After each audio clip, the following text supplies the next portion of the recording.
Back to a playoff edition of Caps Cast presented by Whitecaps Fan TV. Well, we test out, I shouldn't say test, we honor our captain with a brand new special edition intro. Damien, my co host, what did you think about that?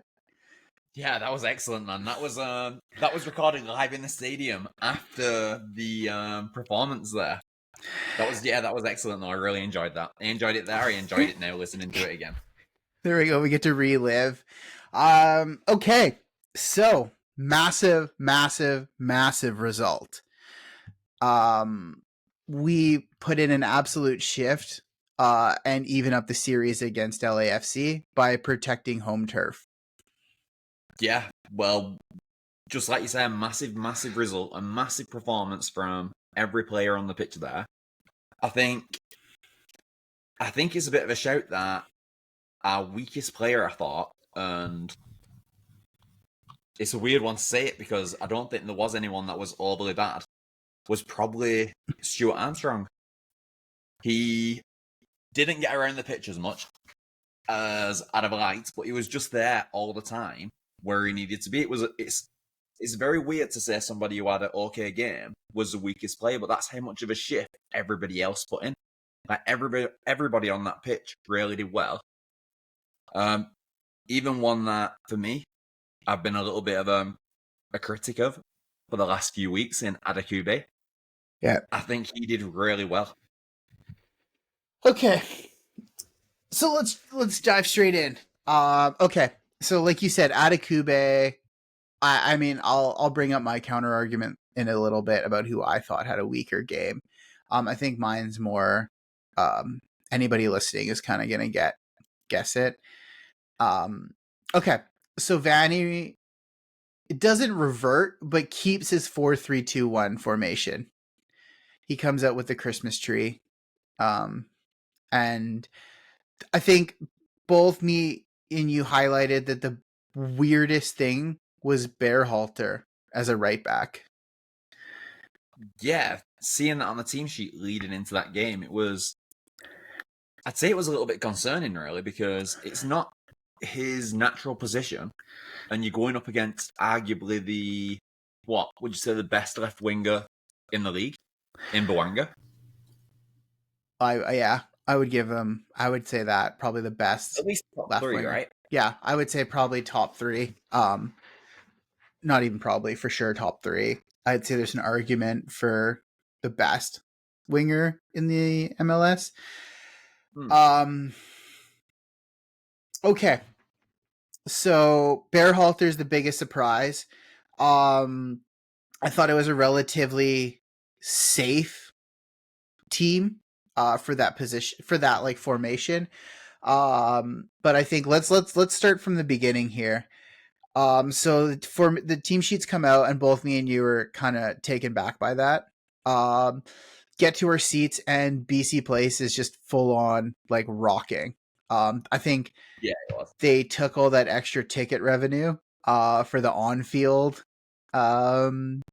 entertainment. Yeah, The it like was the setup there was. fireworks. Big shout out to the Southsiders for the tifo. I think that created like the hardest photo ever that the Whitecaps posted with them huddled at midfield with the big tifo in the background.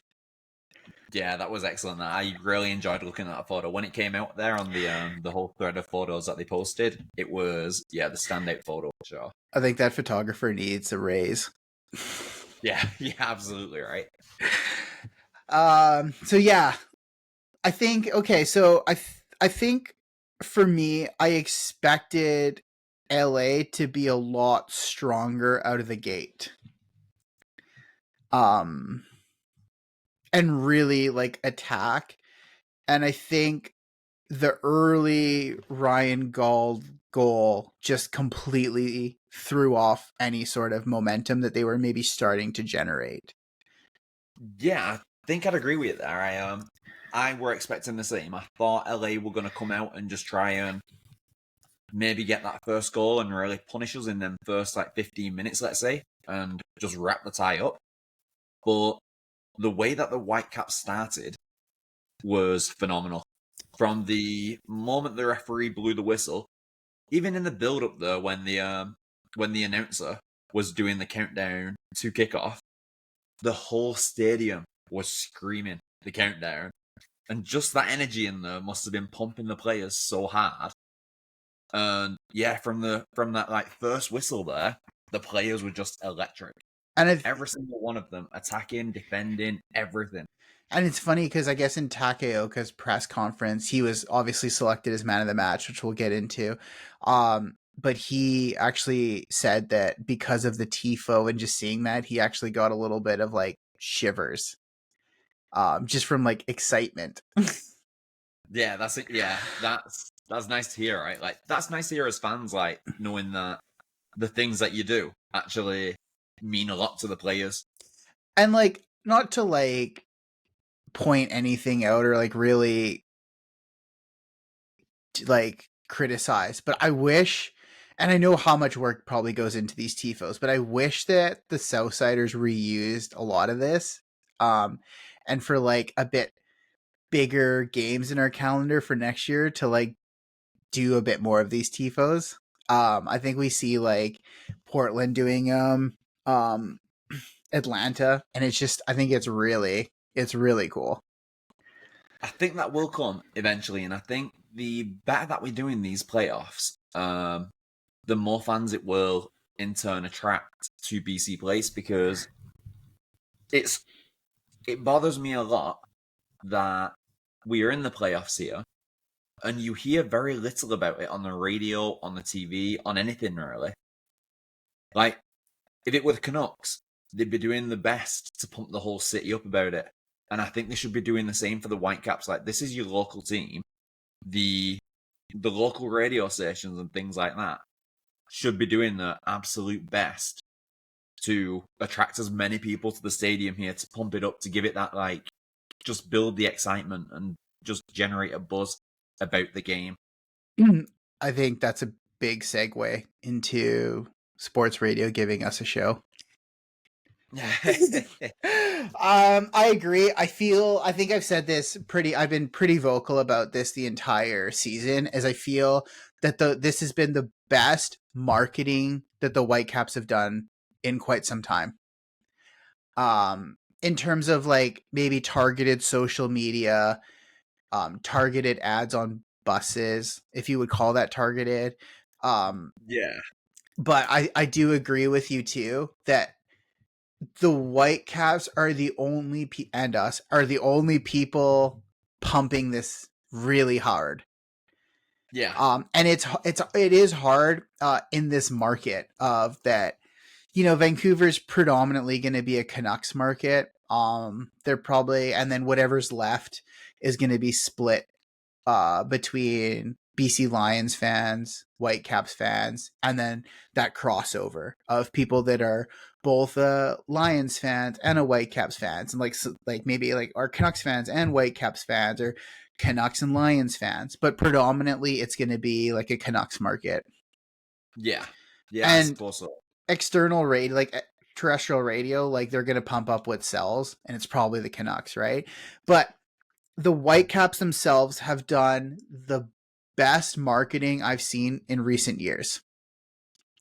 And to flip, what was the attendance? Something like 20,000. When was this? Sorry, for the playoff game here. Yeah, last night. I thought it was more than that. I don't see it in my quick notes. I want to say about 20.5. So 20,500 maybe. Okay, Which, I genuinely thought there was more than that. I thought it was around 25,000. but Maybe still, I might be wrong. I think to your point too is BC Place feels a little bit emptier because of the size. And that's Yeah, I what suppose this it's a big stadium. that's what this like those sales are meant to do, is kind of create it to be a bit more fuller on the blower bowl. But Okay. still, 20,000 people. And like you said, like it was rocking. Uh like just the like energy was huge. So like we were saying, so two really quick goals, one of them being a Gauld goal and the second being technically an own goal. I want to just say as well the build up play in the first goal there, the passing field to Gauld, the little switch there to Brian White, and then back across to Armstrong.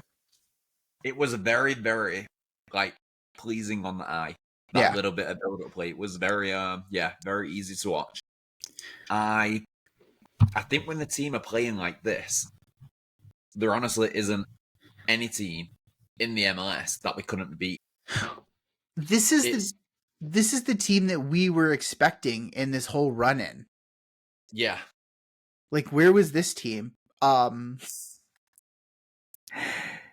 Where were they?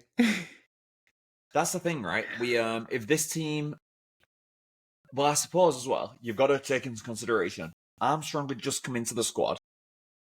There were, I think, 3 or 4 games there where we actually lost quite a few players in that final run-in to the international window, which a few seasons ago, international windows really didn't matter to us that much. We lost 1 or 2 players. The team could sort of like cope.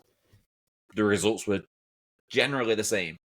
Now, we are losing basically 7 of our first team players, which, you know, it's very difficult in the MLS to build a squad that can actually cope with that. So I think that's why we didn't see this sort of like play in this sort of team in the like final run-in. But to see it now and have them actually combining to score goals like they are, Ryan Gauld has sort of like just lit it up in the playoffs, sort of coming to his own all of a sudden. Had a very good finish to the season. And yeah, the first goal I thought was excellent. Sorry, I'm just a bit waffling there. But the first goal was excellent. And then the second goal, like you said, the own goal, I feel like it's very unfortunate because as much as it looks like a cross, from the angle that it showed behind the net, it looked like it was like on target. Yeah. And I thought if it was on target and it took a deflection, there was a good chance they would just give the goal to Ryan Gauld. But obviously, it didn't work out like that. They needed Messi to take it. Yeah, basically, right? Then the rules can bend. So that pretty much like, okay, so we go up 2-0. What was it, like 13, 14 minutes into the game? And I was like, okay, so initially 20th minute, 21st minute, I was kind of like hesitant to get behind what I was seeing on the pitch. Just because knowing that LA probably have the most dangerous attack. So I was very, very skeptical of the result, like of like up to that point, you know? No, that's fully understandable though, because if your team are leading 2-0 there, you're 20 minutes into the game. 2-0 is a horrible lead really for that early in the game because it builds a lot of confidence in the players. But at the same time, one consolation goal could almost be crippling because if the players are almost up here and then they get that sucker punch of just conceding, especially if it's not the greatest goal to concede, let's say, it could be crippling to your players and it could literally flip the whole tie. Brings them back to earth. And I think that was like in the back of a lot of fans' heads, really, for quite a bit of the game in there. And then so we get into halftime, and I think this is I think when the game really, really started, in terms of talking points. Because basically Vanny's showing his cards and LA have started to kind of react. You know what I mean? Yeah. Like it's almost like Vanny doesn't have a good poker face because you could kind of see what he was doing in the sense of he was having a back three of technically on paper it's a back four, but Berhalter's moving into the midfield, meaning that it's a back three of Adekube, Veselinovic, and Blackman, with Blackman kind of marking Boanga, with Berhalter assisting that. You know what I mean? Yeah. Yeah, Uh, just getting out to that wide area when needed, right? exactly. So I think against Portland, we saw Adekube kind of act in that pivot role of being okay when we're going up the pitch. Adekube is going to jump into midfield, and we're going to have a back three of say what was it? It was Blackman, Veselinovic, and Laborda. Yes. Yeah. So Vanny kind of goes the opposite, and this was really interesting too. Is we're so used to seeing Blackman play as like a left back or a left center back, whereas now he's on the right center back because now he's trying to mark Bawanga because Berhalter's kind of shifted into midfield, and then when LA are on the counter, Berhalter drops back into forming that back four again. Yeah. And I think really is that's not exposed in the first half, but I think LA see what's going on. I Yeah, mean, well, you've got the halftime to react, right? So the manager, I suppose, does that at halftime, and then we really saw a different. Well, we really see a different LA team come out after the half. There, it yeah, was. I think that first 15 minutes after the half were very, very tense. It was almost as if the Whitecaps wanted to sit back a little bit and almost just make it through that first 15-minute. Like you've always said to me in games, if we've been a goal down, if we can get a goal back in that first 15 minutes, we will usually go on to win the game. it totally changes the second half. Like I know Yeah. it's probably like a really basic thing to say, like, oh, the first 15 minutes are the most important, but in a second half, coming out of halftime with like all your tactics resorted, shifted around, like those 15 minutes are crucial to how previously the Whitecaps react. And you bang on, like it was more like the Whitecaps sitting back and weathering the storm. And I think we just about did it as well because realistically, I think it was the 59th minute there or around there when Buanga beat the offside trap, gets through on goal, and Takayoka makes an unbelievable stop. He just makes himself big, throws an arm out, and it just like catches him, just say arm and chest. And it is an absolutely outstanding stop that honestly could have like swung the game completely the other way. Totally. You know, I made it. So like I am so grateful to have him in net for the Whitecaps. I think he does an outstanding job for us. Um, I like couldn't agree more. I know he's listed as like 5'11", but he in that moment was like 6'5". Oh yeah. Yeah, Just the way absolutely. he charged out and kind of really cut the angle. Yeah. A little bit more of skill too to kind of react to that shot, but I think if he doesn't charge out perfectly, Boanga slots that in.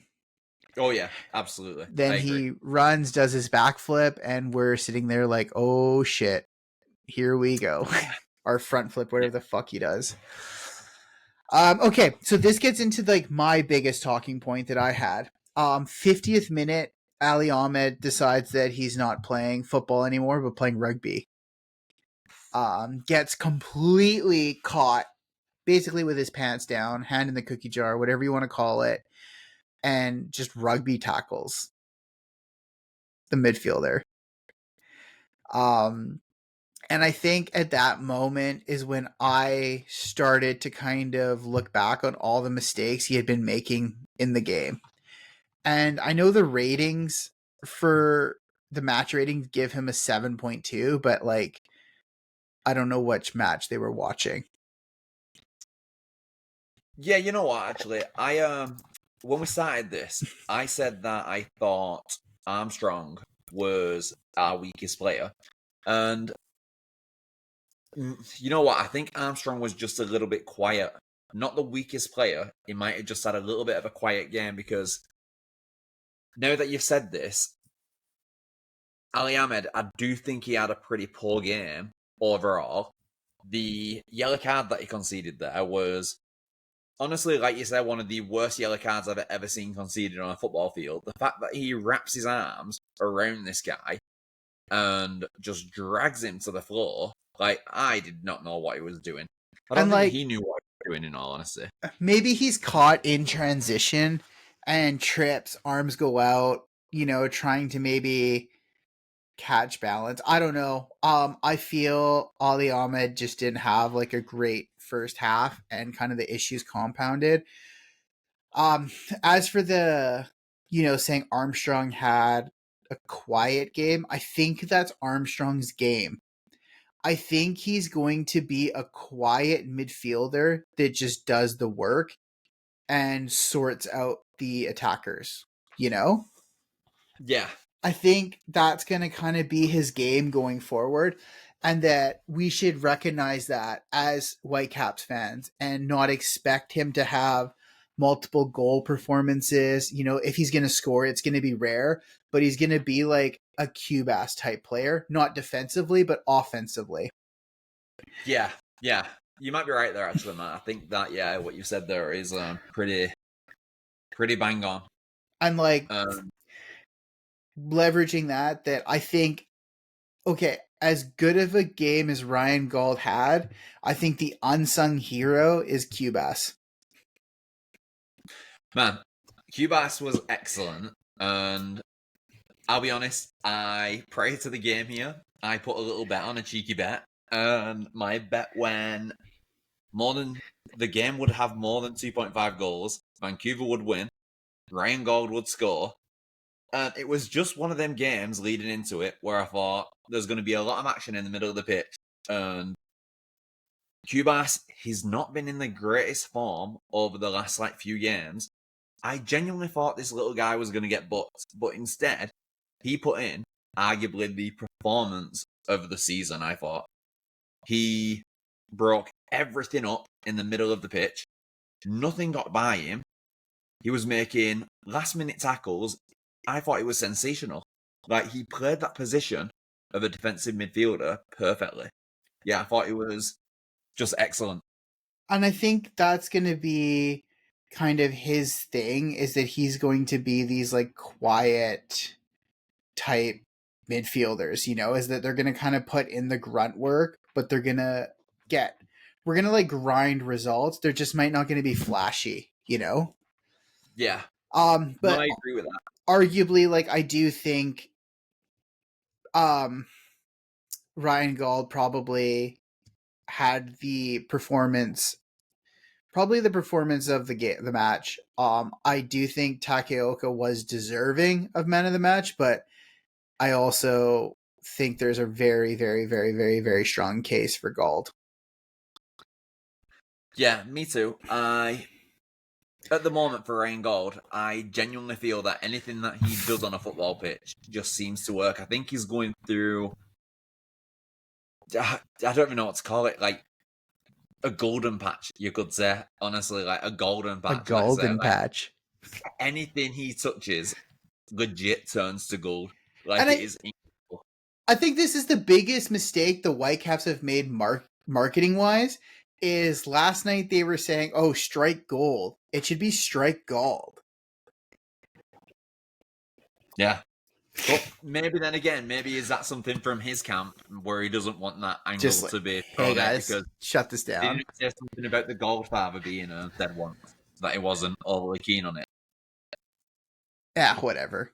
Get over it. Yeah, but still, yeah, I think he was sensational last night. I do think Tak had a very, very good game. I forgot to mention there was a point in the first half there where LA fired a crossing. It takes a deflection, bounces off Blackman's chest, and pings towards Takioka. And again, just in the right place at the right time, and it bounced off his chest and he kept it out. And that was almost as impressive as the Bouanga save, just for the sheer fact that he had no idea what was happening there. Yeah, and I mean, I Different. do think Takeoka is rightfully deserving of the man of the match. Like he kept us in it. You know, like you said, this is the most dangerous attack in the MLS, and to have a clean sheet in the playoffs in what you could argue is essentially an elimination game as well. Well, yeah, absolutely right. Like, Against arguably the best attack, like you said. and like I think the tifo really.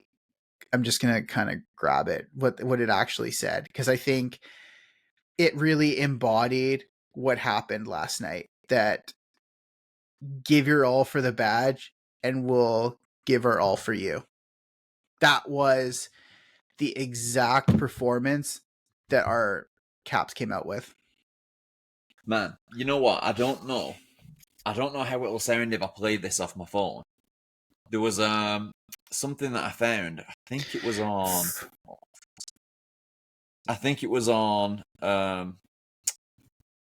Instagram earlier on. Let me just have a look and see if I can actually play this. Send it to me, and I'll drop it into the. I'll drop it in. Let me just Right see now. how they say. This was you might have already heard this. This was Vanny's team talk before the game, and I thought it was excellent. I'll see if it plays. If it doesn't work, we'll edit it in. Say a lot of things. Okay, I could say how proud and it was a pleasure to coach you this season. Okay, I could say I don't know that this team for a lot of the part of this season played the best football that they ever seen here in Vancouver. Okay, the best football in Vancouver. I could say, you know, how proud I am of you as a team, but also how proud I am of you individually. Okay, setting records, getting called into national teams, people that make a comeback from not playing and playing a lot of games. I could say a lot of things, but I won't say any of this because these are words when it's the last game of the season. And today, it's not our last game of the season. Okay? So I'm going to say pretty simple three things.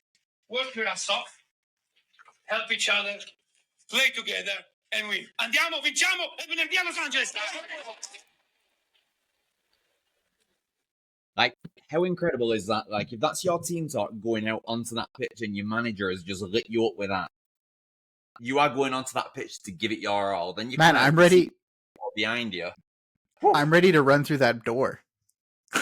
Like, how incredible, right? When I heard that earlier on, I was like, this is like why Vanny is in. Some of the things that you said over like the last few years have been absolutely fantastic. And he is just brilliant. What a manager. Credit to him for his post-game press conference too. There was a clip saying, "You're always busting my balls because I've never won a playoff game. Now I've won 2."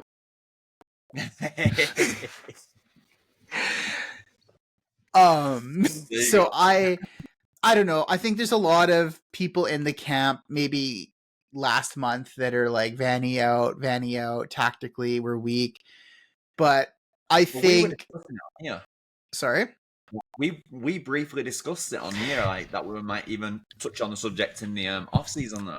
And genuinely, I've never been a Vanny out person. I trust this guy to drive the club forward. I think Schuster, I think everybody on the ownership has 100% faith in this guy. And you said it last night too, when we were kind of like walking out of the stadium or whatever and talking, as you were like, he would walk into any MLS club and probably take a managing spot. I don't think any team would take him for like an assistant position. Like he manages a club. Yeah, I think so. Look at like this Whitecaps team, it's not loaded with the talent of some of the teams that we actually beat. Like we haven't got this. I don't think we're loaded talent-wise and we're not blessed, let's say, with the same style of players as LAFC, as LA Galaxy. Do I think that we are going to go down to LA on Friday night and absolutely paced LAFC in their own backyard. Absolutely. Because the way Vanny manages these players, what he can actually get out of these players, it's way more than it's almost more than they're actually capable of, that they are willing to go the extra mile because they know that, in the same sense, Vanny is for them. And this is something that it's really hard to explain. And I think me and you have talked about this is how you win in the MLS. This is Yeah. it. You don't win in the MLS with, okay, obviously if you had somebody like Cole Palmer, Kobe Mainu, you know what I mean? These generational talents that are playing in England, that's obviously a different conversation, but that's not going to be the case in the MLS. And the MLS isn't one with all these outdated designated players, you know? No. This is how you win the MLS, is getting the most out of your players and through just great managing. Yeah. And I think since Schuster come in, we've got to say, well, you've got to remember, before Schuster, we were watching a midfield trio. I saw this the other day, and it was like John Olby Bikel, I think. Oh, Owusu. Owosu, yeah, and somebody else. And then when you think of the quality in the midfield now, even if you look at it as like that midfield three, let's say, you'd have Kubas, Armstrong, and Gauld, if you wanted to just say like the triangle for them three. Like, how far we have come from where we were is outrageous. And I think a lot of that is to do with Schuster coming in and, almost making us into a proper MLS team that can compete and isn't expecting on just like an Alphonso Davies once in a while to come through and lift the club and give them that boost. Sell for some money and then turn and is what it is, right? Yeah. But anyway, let's jump back into the game for a minute, like right back into that game, because, so then, obviously, Ali Ahmed rugby tackles that guy down to the ground. Yeah, we're at the 50th minute. Let's... Yeah. And from there, we were kind of both a bit like, it did become a bit visible in the stadium then, like, the amount of mistakes that we were making, the amount of times that we were actually giving the ball away, that was concerning. And then, my one thing with him that really concerns me, and I think this might be something that'll change as he ages out a bit. He I don't know, it's almost like he lacks the common sense that when he's on a yellow card, don't dive in again. Don't put yourself in a position, especially when we are 2-0 up against arguably the best team in the West. Well, not even arguably, they are the best team in the West. They won the conference. Don't put us in a position where we might go down to 10 men and we have to defend against that. Like, have the common sense, have the maturity about your play to know not to dive in, not to do anything. And he doesn't have that in his game. He still makes stupid mistakes after he's on a yellow card. Like, he really needs to cut that out of his game. Yeah. And then I think, I mean, you've said this before. This is just going to kind of be recapping what we said on podcasts, is that I think he will develop elsewhere, and I don't think it's worth with the Whitecaps. That'll come elsewhere, similar to like a Theo Bear or Derek Cornelius that we've kind of moved on from, that are very good players now because of the development they've had elsewhere. It's just not going to come here. And I think every supporter should be at terms with that, and we should just get the most out of them and kind of move on. Yeah, because I think there's that weird point as well where, yeah, it's nice and the player could develop, but if we've seen that he has the potential to go on and probably be a very, very good player, like a regular in the Canadian national team, and maybe play football across Europe at a pretty decent level, like from the glimpses that he's shown. But for what the Whitecaps are trying to do now, we're trying to compete at a pretty like decent level in the MLS. And I feel like sending him to Europe and letting him play in maybe go out to a European club, get sent down to, say, the second division in France, do a couple of years there, that is way better for him than here, because that would be a lower level where he would develop better anyway, because then he's developing and playing at the level that suits him, because maybe the MLS and like the playoffs now are just a little bit of a step too much for him. And when he's not got the experience and the quality of, let's say, the Canadian men's national team around him, he's a bit more exposed. Yeah. I think you're bang on with that. And then you kind of leaned over to me after the rugby tackle and said he's got to come off. And then Berhalter picks up a yellow, and you said to me, bang on. I would do Laborda for Berhalter and Shop for Ahmed. 63rd minute, the fourth official holds up the board. Bang on. Yeah, honestly, man, I feel like I've been watching this team long enough now that if Vanny needed a day off, I could probably just like sub in for him, just like make a few good calls. Like it's that to me, as soon as Ahmed got booked, because Ahmed got booked before Berhalter, right, as well. Yeah. So even before that, I did say to you right away, I was like, as soon as he got that booked for the rugby tackle, I said, let's get him off. Put Laborda on for him, bring Berhalter into midfield, and then let Laborda just deal with right back. Then Berhalter got booked, as I was saying this basically, and then But it was one of them things, like, you can't leave Berhalter, who has had a very, very good game, a like absolutely outstanding game at right back against Bouanga, on a yellow card against Bouanga, because there's going to be that time where you probably need to put your leg in and like bring him down. And also, like, I know that we've kind of given Adekube grief on this podcast, is that, okay, Laborda comes in for Berhalter. You essentially can do the exact same thing you were doing with Berhalter, but just sending Adekube forward, and having Laborda come in as that back three.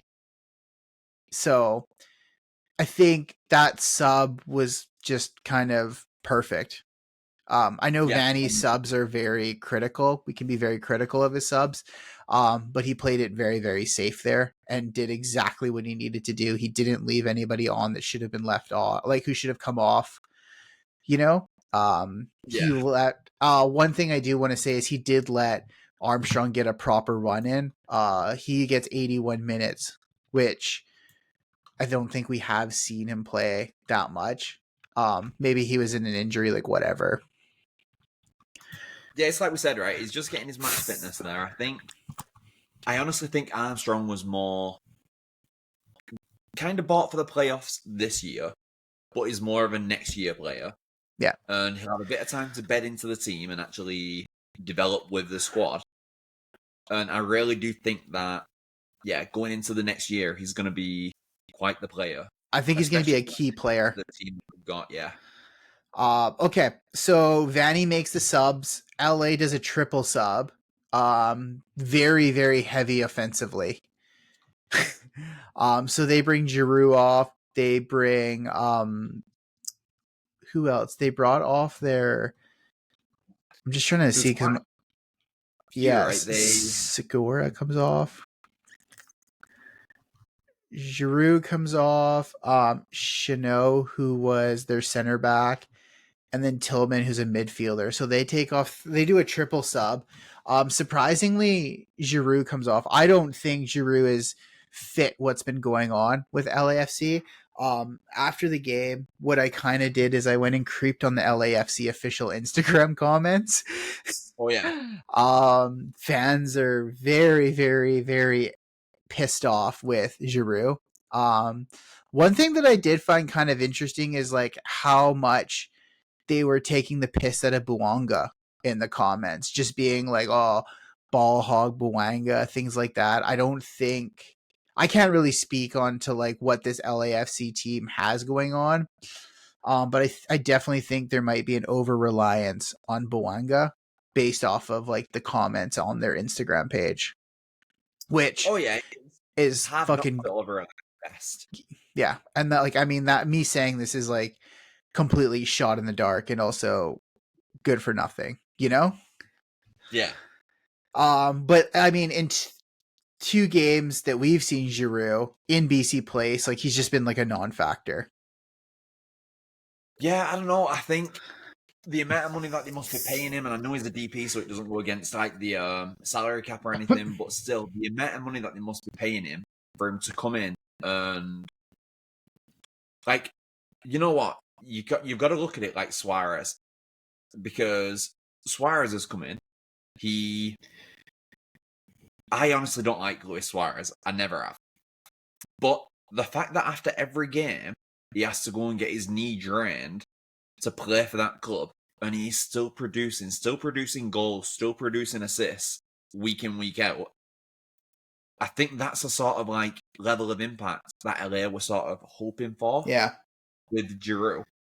And it's just not happened. And when you can see another striker at Suarez's age doing all that and doing everything, literally limping around a pitch, but still producing, and then you've got somebody who's, I don't want to say sauntering around a pitch, but basically, you'd be pissed. Like, man, there was a moment, and this is why I will be forever grateful that this club, regardless of what happens in the future with him, if he like stays here forever, if he moves to a different MLS club, goes back to Europe, so grateful for Ryan Gauld at this club, because the way there was a point there, I think, in the first half, and he'd scored his 2 goals, and it was about the 30th minute. LA were attacking, and they'd broke into the box, and then somebody swings in, makes a big tackle, runs the ball out, and man, like, it was Ryan Gauld getting back there. No other DP, no other attacking DP in the league is doing that. They're not sacrificing themselves for the team. He embodies everything about this team, and seeing him do that will lift everybody else, right? And LA haven't got that from Giroud. So let's talk about this now for a second. So Gauld, I want to come back to Giroud actually first, but I want to touch on Gauld. So Gauld now has 5 goals in 3 playoff games. Obviously, he gets the hat trick against Portland, scores away in LA and home and away in LA. So 5 goals in 3 games. If you look back into the run-in as well, he scored in the last game of the season against Salt Lake. So that's 6 goals in 4 games. And massively unlucky to not get the goal for the second one against LA. Yeah, it should be on 6 and 6 or 6 and 3 for the playoffs. Yeah. You know what I mean? Yeah. Okay. So I know there's a lot of talk now about how do we keep Ryan Gauld? How do we keep Ryan Gauld? How do we keep Ryan Gauld away from Europe? He actually, as of today, gets another call up to Scotland for the Conference League. So that's three call-ups on the bounce. Sorry?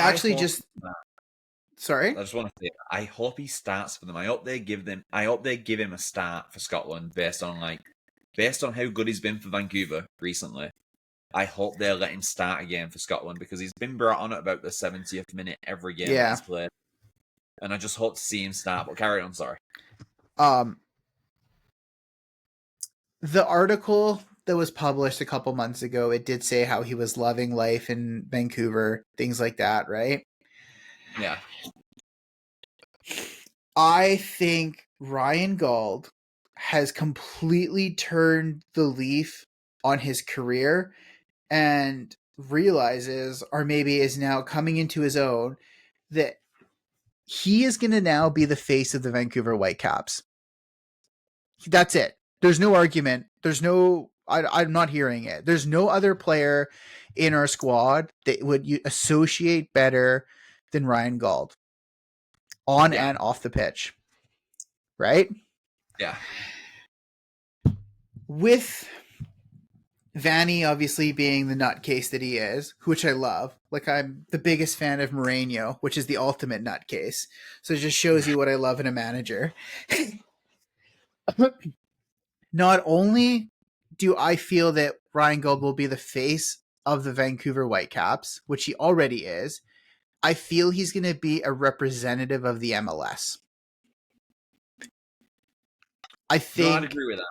I think that it's a pretty tough bill to handle when you have somebody like Messi, Suarez, Busquets, Alaba, Hector Herrera, these kind of players from ex players from Europe.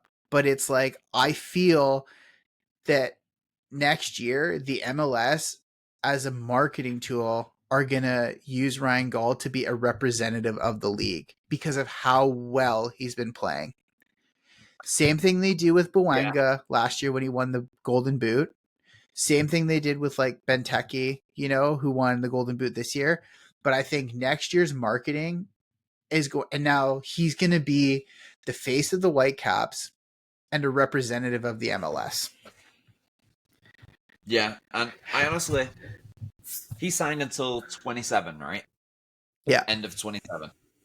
I genuinely think that we keep him at least until the end of 26. I don't think he's going anywhere for a couple of years, mainly because I think he sees the team at the moment, and I'm hoping that he sees the team. Who knows, right?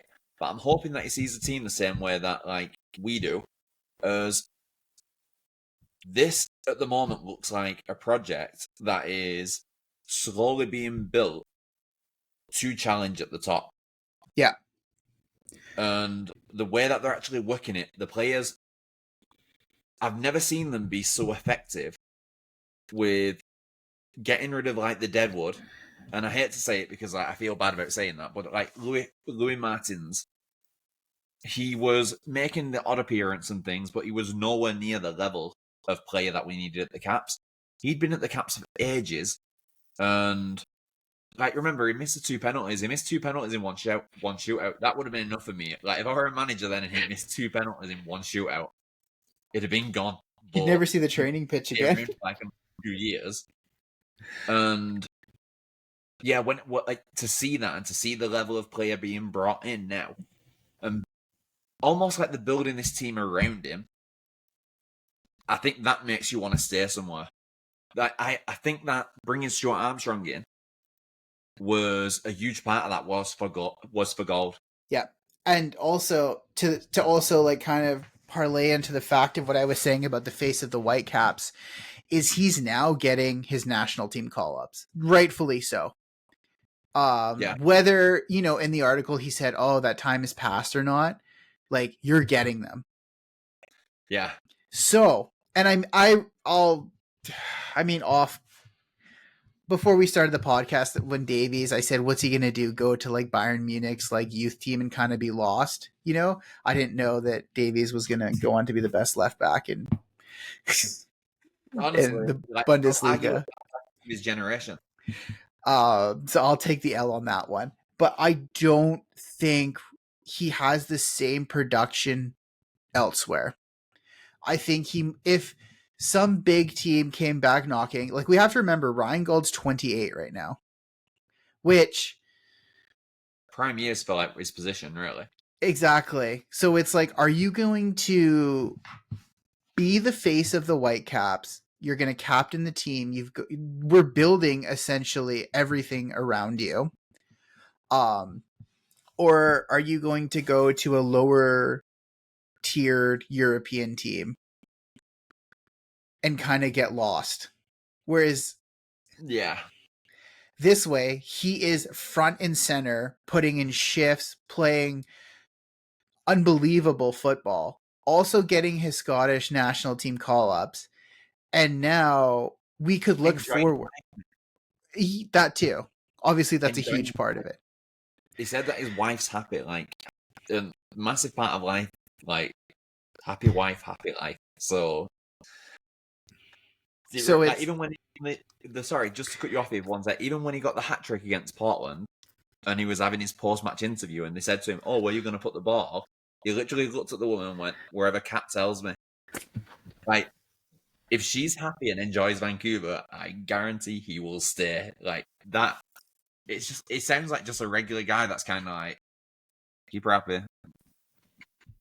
And also, if he decides to go, say, I think he would at least stay one more year. Oh, absolutely. If production continues, Armstrong's in, if he decides to go in 1-2 years, we as a fan group or as supporters owe everything to him. And there should be no hard feelings. And that we should all, kind of like how we do with like Davies, we should support him no matter where he goes. Because I think we could say, and I mean, obviously he was, but it definitely feels like he's one of our own. You know, that's like what I get from him. Yeah. And obviously, I don't know him personally, and he might just think absolutely the opposite of everything I just said. No, obviously, but yeah, I agree with what you're saying though. I think he is for sure like almost an adopted Vancouverite, 100%. Like he is. Like, it's a face of the club. Like he really is. He is everything that this club should be. Is just that good. Yeah, like the way he plays, the effort that he puts in, it's incredible. And also like I kind of said this that like maybe there's an over reliance on Bouanga in LA, is that I don't feel there's an over reliance on Ryan Gauld. We've got so many threats around him that he actually kind of pumps up, you know, his connection with Brian White, which maybe isn't the strongest at the moment. His, the balls he plays into Fafa, the balls he's going to be playing back and forth with Armstrong. Like, I think he's just like the nucleus of this team. But yet he's also the face. Like you said though, like that we're not over-reliant as well. I think that this season we've managed to get away with that and not be over-reliant, like not overly over, let's say. Because for me, one player, when Ryan Gauld hasn't been there, that has really like stood up and tried grabbing the game by the balls, let's say, and just really like making it his own, has been Berhalter. Yeah. I genuinely think Berhalter has been outstanding this season. Yeah. And I think they signed him for $50,000 US. That was it. And I think he is absolutely like, because how old is he, Berhalter? I don't even know. It seems only young, right? Maybe about 22, 23. 23. Like, to get him for 50,000, I don't think there's many teams in the MLS that he wouldn't get into. He's an outstanding midfielder. And I think, I mean, we can chat about this more, but I think like as we kind of progress as a club past this playoff run and past into next season, is that like he might be one of the players we could risk losing just because of playing time. Is that we have so many threats now in the midfield that he's a player that you could potentially see leave because of what he can do, unless Vanny can say, hey, we're going to rework our midfield. I mean, we can get into that later, but like someone like a Schopf might be on his way out. But Berhalter would essentially need to be a regular starter, I think, within 2 years in order to keep him. Yeah, I think so as well, actually. But who knows, at that point though, like maybe Kubas is on his way, Berhalter could come in and like take over that sort of role. Exactly. So that's all like hypotheticals. But going back to, I just did want to cover on Giroud too. About how like he saunters, I think Giroud is, and I mean, I think I've said this a lot of times. Giroud is somebody that needs people around him to be creative. LA's attack in Bouanga and what's the other guy's name? Bogusz and Oliveira. Those are two wingers that carry the ball in and really don't have an end finish in terms of passing. I think their first option is to shoot, and their second option is to take on and then shoot. Well, yeah. And then third option is to just fucking do whatever with it. But Giroud is somebody that needs a creativity around him, and I think that's why he's probably not working, because the style of the MLS, or maybe the style that the LAFC are playing, is just not matched to who he is. And at this point, he's more just a name draw. Yeah, you might be right, actually, yeah. But it's not. So in that case, though, drop him. Like, it wouldn't surprise me if he was dropped for the final game. Yeah. If I were the manager of LA, I wouldn't start him at all. Yeah. So, okay, anything else you want to say on the game here? Because I know we've kind of gone on tangents off and on. That's kind of like what I like most about having a podcast. Yeah, I think we're good with the game there. I think it Okay. was excellent. I think going into next week, I think Adekube had a good game. I think Ahmed is the person that we need to be looking at as maybe dropping him. That's going to be my big lead up question. How do we win in LA? Ahmed out and VT in. It's exactly the same. Ahmed out, VT in. Same tactics you would roll with. I know that like you've said it that like you felt that like game one was kind of a toss up. I believe that we should have won game one. I think we were the better team than LA in game one. To go down there and play like that, I think that really gave the Whitecaps the confidence to, because coming out of LA on the back of that performance, actually doing that in LA, like, that isn't a performance where you're coming out where the manager's going, you're all shit, you're fucking useless, you can't do anything. That's a performance where you're coming out where the manager's like, yo guys, you've given it everything, we almost had it, you are very, very unlucky. We'll just tweak it a little bit, we'll smash these. And that's what they did. So I think going down to LA now, where we should have won the first game really, the players were feeling that, we've just absolutely dominated them at home.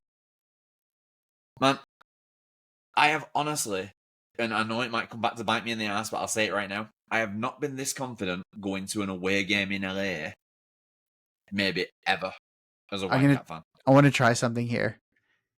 So what is your... is it going to work? Okay. What is your official prediction for the LA game? 3-1. 3-1 Vancouver. Could have been better with the drum. But score, I think they score in front of their own fans. I think that's like not even a question. But I think that we are going to be too much for them. I think 3-1, maybe 4. I think we're going to smash them. Okay, kind of tricky. This is what I'm going to go with. Mine has a little bit of a backstory. I think we're going to get an early goal. I think we're going to kind of catch them flat-footed again, maybe 10, 12 minutes in again. And I think what's going to happen is LA are actually going to score again to make it 1-1. And then that's kind of when we're going to run away with it and finish like a 2-1 game, potentially 3-1 if we can catch them like kind of in the late stages of the game on like a counterattack when the game's really stretched. Yeah. Yeah, I'm going to go 3-4-1, I think. I think I genuinely do believe too that we are too much for them to handle right now. And who knows, maybe Vanny's fucking got this like secret ritual that he's kept for the playoffs. Like maybe he said, guys, just chill. We'll get there.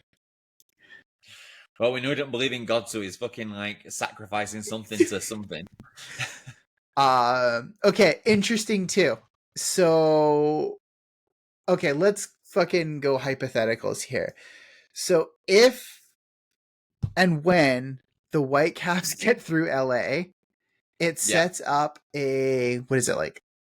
Not even a series. It's going to be a basically knockout football all the way through. Well, after the semis, is it football or is it knockout football? Oh, okay. I was reading that today because I was also interested. One away or just one game? One game, highest seed host. So unfortunately, that would mean that the Whitecaps pretty much play away after this all the way through, which is disappointing. To beat Miami and get to the final. If they finished on more points than Atlanta. So we would get the home game if Atlanta get all the way through to the final and we do. But then there's a hypothetical of Taylor Swift's concert. Yeah, man. No. Like, good grief. Like, no. Like, Listen, somebody needs to down it, not like down as in shoot it down, but like ground her jet, like for the whole concert tour. Like if that was the case, just tell her she's not going to fly anywhere or something. Like, It's like, hold good on. grief, man. Like, So if we can get through LA, it actually sets up an away day to Seattle. Because Seattle got through Houston, right? yeah, Salt Lake got bounced out. And that's just kind of the way the bracket is. So yeah. the away day would be Seattle. Okay, that's not a bad game though. Like, it's still like that to me is a very winnable game. Yeah. Right. Well, that's the thing, right? You play your hardest game first. If you're at the bottom of the table, you play your hardest game first. Everything else is just who knows. Yeah. So in theory, if you get through with the LAFC game, though, you should get to the final. Yeah, because I think it would be Seattle, and then I don't know whatever the other side is. But I guess the way that because the first and the 8th place team are like top of the bracket. 2nd and 7th would be below, and then 4th, and then Yeah. So yeah, all right, then. So yeah, that's that. I guess that's it for this week. We'll go from here on out, week by week. And we'll figure it out. Yeah. I'm very excited for Friday though, so let's all tune in for that, and yeah, let's see what happens. But we are both pretty confident of a win here. I think we're I think we're good in saying that. Yeah, I am too. So we'll sign off on that note then, unless you have anything else you kind of want to touch on. No, I think that's good. All right. Well, we'll sign off for now then. All right. Have a good night, everyone. Cheers. Thanks for listening to another episode of Caps Cast presented by Whitecaps Fan TV. You can find us on Spotify, YouTube, TikTok, and Instagram listed below. Don't forget to like, share, and subscribe for more content.